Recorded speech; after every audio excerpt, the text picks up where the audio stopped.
بص يا سيدي، سنة 1492 تنتهي دولة الأندلس المسلمة في أوروبا، وينشأ مكانها دول جديدة اللي هم البرتغال وأسبانيا، وتكبر الدول دي ويبقى ليها أساطيل بحرية تغزو العالم كله. وسنة 1529 يتم توقيع معاهدة ساراكوستا بين البرتغال وأسبانيا، المعاهدة اللي هتقسم الأرض نصين بين البرتغال وأسبانيا برعاية الكنيسة. البرتغال هتاخد الأراضي شرق ساراكوستا، وأسبانيا هتاخد الأراضي اللي غرب ساراكوستا. علشان كده أمريكا الجنوبية كلها دلوقتي بتتكلم أسباني، إلا البرازيل بتتكلم برتغالي. وفي نفس الوقت هتلاقي دول غرب أفريقيا بتتكلم برتغالي زي أنجولا مثلا. البرتغال من فترة سقوط الأندلس لحد معاهدة ساراكوستا قابلت قوة عسكرية إسلامية، والقوة دي كانت الدولة المملوكية الإسلامية في مصر. ومن سنة 1505 لحد سنة 1515 تدخل البرتغال في أكتر من صراع على السيطرة في أفريقيا، لكن المماليك كانوا ليهم بالمرصاد في كل مرة. وتعدي السنين ونوصل لبداية القرن ال21، وتحديدا سنة 2001 يوصل مغامر برتغالي جديد للقاهرة. بس المرة دي مفيش عداء مع الدولة المملوكية، المرة دي مصر هتساعد المغامر البرتغالي إنه يغزو أفريقيا،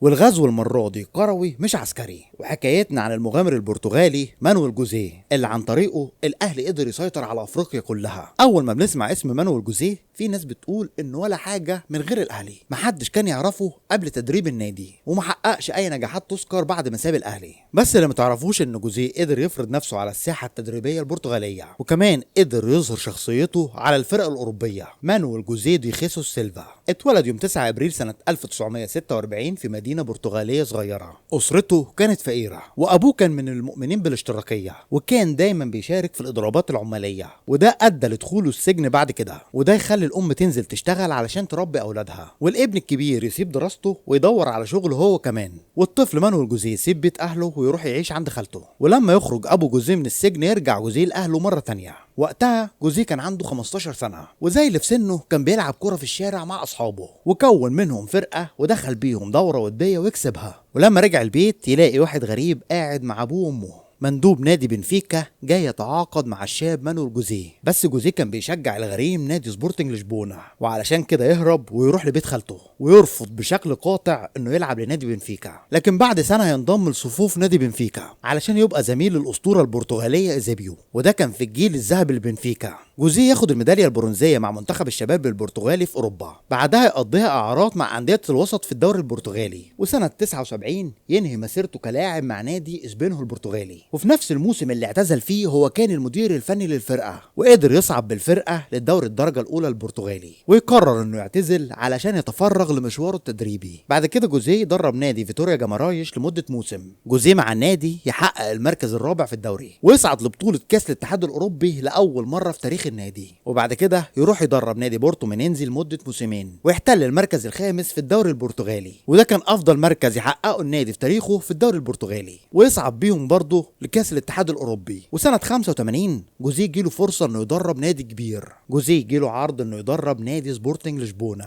وفي موسم 86 جوزيه قابل نادي بنفيكا ويخسر 5-0 من بنفيكا في ربع نهائي بطوله الكاس البرتغاليه. طبعا ديربي سبورتنج لشبونه وبنفيكا هو الاشهر في البرتغال، وهنا الانتقادات تنزل على جوزيه من كل حته. وفي شهر ديسمبر من نفس السنة يتقابل الفرقتين مرة تانية، وجوزيه ياخد بطاره من اللي حصل فيه قبل كده، ويفوز نادي سبورتنج لشبونة على بنفيكا بنتيجة 7-1، وتبقى أكبر نتيجة في تاريخ ديربي لشبونة مسجلة باسم مانويل جوزيه. عمنا بيحب الأرقام الكبيرة في الدربيات من زمان. جوزيه صعد بفرق قبل كده لكأس الاتحاد الأوروبي، لكنه ما لعبش ولا ماتش في البطولة، وأول ماتش هيلعبه في البطولة كان موسم 86 مع نادي سبورتنج لشبونة. الماتش ده كان قصاد نادي فينورد الهولندي، وفينورد كان أول نادي هولندي يفوز ببطولة أوروبية. جوزيه يكسب فينورد 3-1 في لشبونة، ويتأهل من هولندا بمجموع الماتشين 4-3، ويعدي الدور الثاني بنتيجة 1-0 على تيرانا الألباني. وفي دور ال16 يقابل نادي أتلتيكو بلباو الأسباني. جوزيه يخسر 2-1 في أسبانيا، ويصعد من البرتغال بنتيجة 3-0.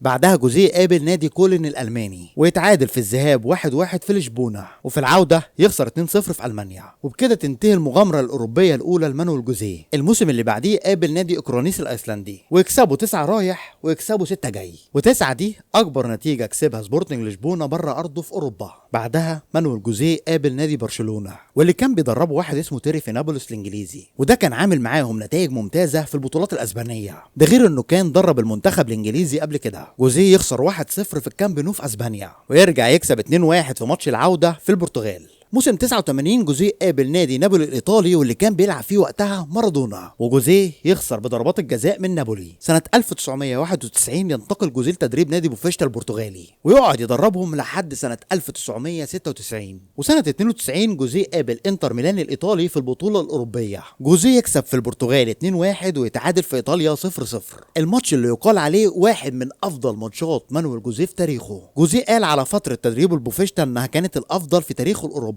يجي الموسم اللي بعده وجوزيه كان ماشي كويس في البطوله الاوروبيه، يقابل نادي يونيون لوكسمبورج ويكسبه 5 رايح جاي، وفي الدور الثاني قابل لازيو الايطالي ويكسبه. بعد كده يقابل نادي اوفكريت اليوناني ويكسبه 6-1 رايح جاي، لكن الدور اللي بعديه يخسر 2-1 من نادي كارل سترول الالماني. وسنه 1997 جوزيه يبقى مدرب لنادي بنفيكا البرتغالي. مع بنفيكا جوزيه قابل نادي فورنتينا الايطالي بقياده كلاوديو رانيري، وكان الارجنتيني الاسطوره باتيستوتا هو مهاجم فرقه فورنتينا. جوزيه خسر على ارضه 2-0 وكسب 1-0 في ايطاليا. اللي قلناه ده كله وما جبناش سيره بطولات جوزيه قبل الاهلي. جوزيه حقق الكاس البرتغالي مع بوفشتا، وكان نادي بورتو هو المنافس بتاعه في النهائي، وقابل بورتو تاني في السوبر وكسبه. يعني جوزيه لما جه الاهلي ما كانش مدرب صغير، جوزيه قبل ما يجي الاهلي كان درب اكبر الانديه البرتغاليه. جوزيه قدر يفوز بافضل مدرب داخل البرتغال 4 مرات في الفتره دي. سنه 2001 يسافر محمود الخطيب للبرتغال عشان يتفرج على ماتش المانويل جوزيه. الخطيب ما كانش بيتفرج على الماتش على قد ما كان بيراقب ردود افعال المدرب البرتغالي، خصوصا ان مانويل جوزيه هيكون اول مدير فني برتغالي يدرب الاهلي. جوزيه بيحكي ان بدايته كانت غامضه مع الاهلي، كان فاكر انه هيستمر 3 شهور مع النادي وبعد كده يسيبه ويمشي. جوزيه ما كانش يعرف اي حاجه عن الكره المصريه والافريقيه.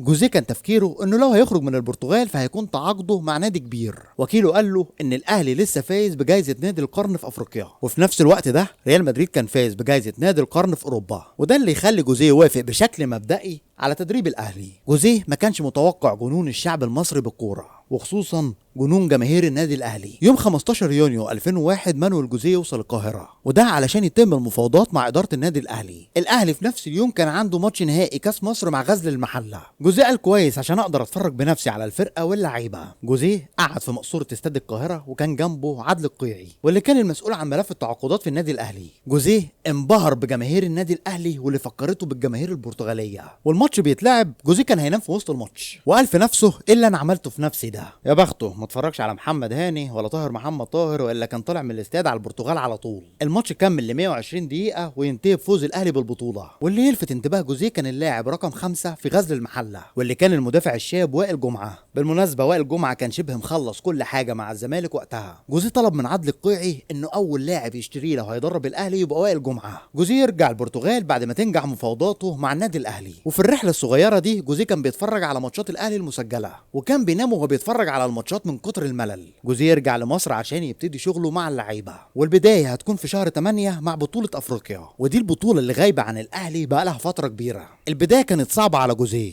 بس تيجي مفاجأة أصعب من صالح سليم رئيس النادي الأهلي. أول ماتش هتلعبه قدام الجماهير هيكون قصاد ريال مدريد بطل أوروبا. المهم إن الماتش ده هيتلعب يوم 4 أغسطس سنة 2001. غرفة ملابس الأهلي كل كلامها عن نجوم ريال مدريد. جوزيه حس ان اللعيبه نازله تاخد صور تذكاريه مش نازله تلعب كوره. ريال مدريد في الوقت ده كان فيه راؤول جونزاليس ولويس فيجو واحسن لعيب في العالم روبرتو كارلوس، ده غير الوافد الجديد زين الدين زيدان اغلى لاعب في العالم وقتها واللي كان جاي من يوفنتوس الايطالي. وده كان اول ماتش هيلعبه زين الدين زيدان مع ريال مدريد. من اولها كده جوزيه باين لهم العين الحمراء، اللي جاي يتصور يا رجاله يقف يستناهم على الخط مش هيلمس النجيله. جوزيه قال للعيبه لو لعبنا الماتش ده 100 مره هنخسر 99 مرة، بس في مرة واحدة هي اللي هنكسبها، والنهاردة هي المرة دي. في آخر تمرينة قبل الماتش جاله مسؤول من النادي الأهلي وقال له يا عم جوزيه وليد صلاح الدين هو كابتن الفرقة، كنت عايزك تبتدي بيه الماتش عشان ينزل يتصور صورة تذكارية مع كابتن ريال مدريد فرناندو هيرو، بعد كده خرجه في الوقت اللي تحبه. جوزيه سمع الكلام ده وما ردش عليه، ويبتدي الماتش والكابتن وليد صلاح الدين مش موجود في التشكيلة. جوزيه باين العين الحمراء للإدارة من أولها. الأهلي يبتدي بالحضري في حراسة المرمى، وفي الدفاع أشرف أمين،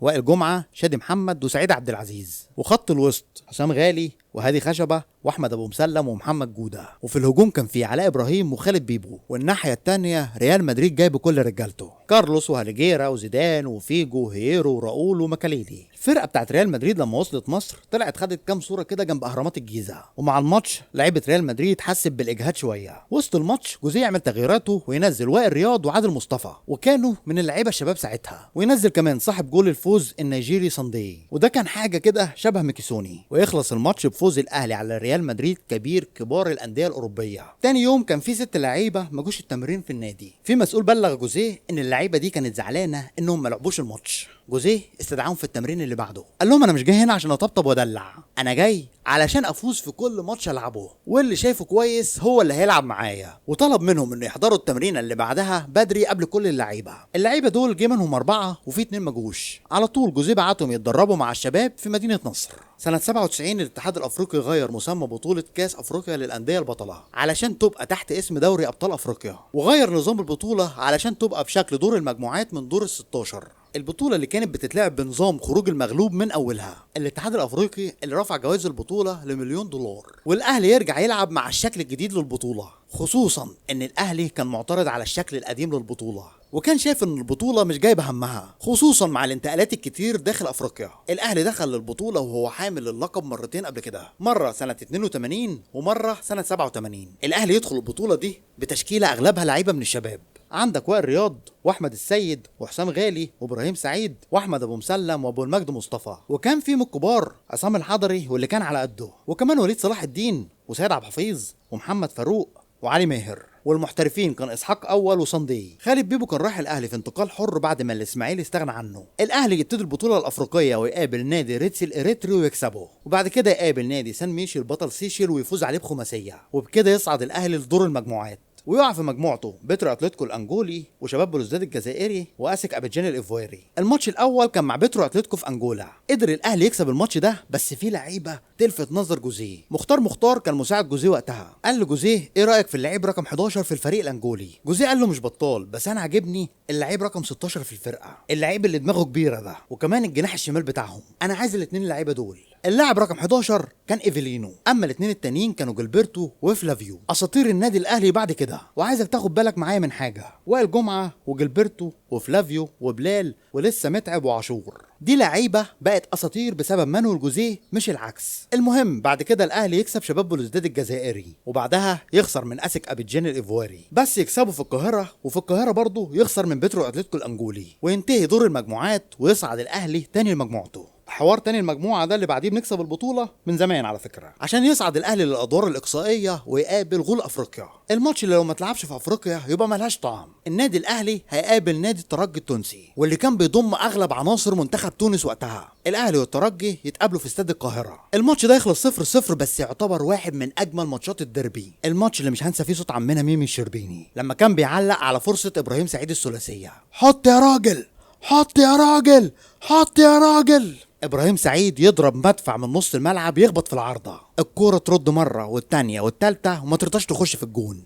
ونروح لتونس عشان الاهلي يلعب ماتش العوده، بس المره دي هنلعب في استاد المنزه. الترجي يجيب الجون الاول في الدقيقه الثانيه، وتحتفل الجماهير التونسيه بالصعود للنهائي. في الوقت ده ما كانش فيه الجزيره او بين سبورت، كان فيه ART الرياضيه، وما كانش فيه ثقافه القهاوي اللي كانت بتنقل الماتشات المشفره، فاغلبيه الشعب المصري كانوا بيسمعوا الماتشات دي على الراديو. الماتش فضل 1-0 لحد الدقيقه 77. سيد عبد الحفيظ يجيب جون عالمي من نص الملعب عشان الاهلي يلعب نهائي افريقيا بعد غياب 14 سنه. بالمناسبه اللي كان بيعلق على الماتش ده عصام الشوالي. وفي النهائي الاهلي هيقابل نادي صن داونز الجنوب افريقي. انت كده عرفت ميعاد الماتش من غير ما اتكلم. الماتش كان يوم 8 ديسمبر وده صيف في جنوب افريقيا، واتلعب الساعه 4 العصر في بريتوريا. انت جالك دي تنفس لوحدك انا عارف. خد الكبيره بقى، الماتش ده كان بيتلعب في رمضان واللعيبه صايمه. الماتش يخلص 1-1 وسيد عبد الحفيظ هو اللي يجيب جون للاهلي، وبالتعادل ده الاهلي محتاج يتعادل في القاهره 0-0 علشان يفوز بالبطوله. ماتش العوده يبقى يوم 21 ديسمبر واستاد القاهره فيه 100,000 أهلاوي، جماهير جاية من كل مكان علشان تتفرج على فريقها وهو واقف على منصات التتويج الافريقيه، ويفوز الاهلي على صن داونز بهاتريك لخالد بيبو، ويبقى بطل افريقيا للمره الثالثه في تاريخه. وطبعا الفوز بالبطوله دي ينفي الادعاء الكاذب بتاع جيل الاسماعيلي، واللي في ناس بتقول ان لعيبه الاسماعيلي هم اللي عملوا اسم مانويل جوزيه. المهم تيجي بدايه السنه والاهلي يدعم الفريق بايفيلينو وجilberto. جوزيه كان عايز فلافيو بس عادل القيعي جاب له ايفيلينو. فكرني بفيلم الناظر، ما لقيتش عيش جبت لك جرجير. وعلى فكره دي لسه سياسه عادل القيعي لحد النهارده. السياسه دي كانت نفعت مع احمد فيليكس صدفه. عادل القيعي ما يعرفش يجيب اللعيب اللي المدير الفني عايزه، فيروح يجيب لعيب تاني على مزاجه ويولع المدير الفني. جوزيه في اول موسم دوري ليه مع الاهلي كان غير افريقيا. في الاول النادي ما كانش ماشي كويس. الفتره دي كانت فتره احلال وتجديد في الاهلي، واغلب اللعيبه الموجوده من الشباب، خصوصا اللي حققوا برونزيه كاس العالم للشباب في الارجنتين. في الموسم ده الاهلي واجه مشاكل في الملعب وبره الملعب. في الملعب بسبب ان الاهلي عنده لعيبه صغيره ملهاش خبره. الناحيه التانيه الاسماعيلي كان واكل الاخضر واليابس. الاسماعيلي في الفتره دي كان تحت قياده ابن الاهلي محسن صالح، وكان معاه لعيبه تقيله زي محمد بركات وعماد النحاس ومحمد صلاح ابو جريشه. في الناحيه التانيه الزمالك كان معاه اوتو فيستر، وده كان اخر جيل داخل الزمالك هيحقق بطوله دوري ابطال افريقيا. حازم امام وحسام حسن وابراهيم حسن وعبد الحليم علي. الموسم ده تقريبا كان امتع موسم في تاريخ الدوري المصري. الاهلي والاسماعيلي يلعبوا ماتش عالمي واللي ينتهي بالتعادل 4-4، ويفوز الاهلي على الزمالك 6-1 ويتسبب في اقاله اوتو فيستر. وفي السنه دي يخسر الاهلي الدوري لصالح الاسماعيلي. اما مشاكل خارج الملعب تتمثل في موت صالح سليم، وتتولى إدارة جديدة للنادي الأهلي بقيادة حسن حمدي. ويقرر الأهلي في لحظة غريبة إنه يستغنى عن خدمات مانويل جوزيه، ويرجع السبب على لسان علاء عبد الصادق مدير الكرة وقتها. في نص الموسم نتائج الأهلي كانت مش كويسة. فجأة جوزيه بلغ علاء عبد الصادق إنه عايز يمشي. علاء عبد الصادق يبلغ صالح سليم واللي يرفض طلب جوزيه. وفي نهاية الموسم جوزيه قرر إنه يكمل رحلته التدريبية مع النادي الأهلي، لكن علاء عبد الصادق كان بلغ حسن حمدي القرار القديم بتاع جوزيه. وكانت وجهة نظره هنا إن الأهلي فوق الجميع، ما ينفعش جوزيه كان يسيب النادي وقت الأزمة، ولما الدنيا تبقى حلوة تقول أنا مستمر مع النادي. وفعلا حسن حمدي وقتها يقرر انهاء التعامل مع مانويل جوزيه علشان تنتهي الولايه الاولى بتاعه مانويل جوزيه مع الاهلي. على فكره جوزيه لحد النهارده بيكره علاء عبد الصادق وبيقول انا مستحيل اتعامل معاه تاني. ولما رجع تاني مره رفض انه يكون موجود في الجهاز الاداري. جوزيه يمشي من الاهلي وهو بطل افريقيا وبطل السوبر الافريقي بلعيبه ما عندهاش خبره، واللي عايشينه الاهلاويه النهارده ده ارث مانويل جوزيه. واللي ما شافش اهلي مانويل جوزيه ما شافش الاهلي وهو بيلعب كوره. مانويل جوزيه وصل تاثيره على المنتخب المصري، واللي كان متعاون جدا مع الكابتن حسن شحاته. جوزيه خلى الجمهور الاهلي اللي عصره جمهور طماع، جمهور عايز يشوف الاهلي بيكسب باداء على طول، لدرجه وصلتني في مره كواحد من جمهور الاهلي اقول منك لله يا جوزيه. وده بعد ما عاصرت محمد هاني وميدو جابر وطاهر محمد طاهر والاشكال اللي بتلعب كوره بالواسطه دي. ولحد هنا خلصت حلقتنا. لو عجبتك الحلقه ما تنساش تعمل شير ولايك وسبسكرايب للقناه وتفعل جرس التنبيهات علشان يوصلك كل جديد. كان معاكم احمد عوض، واستنوني الحلقه الجايه. سلام.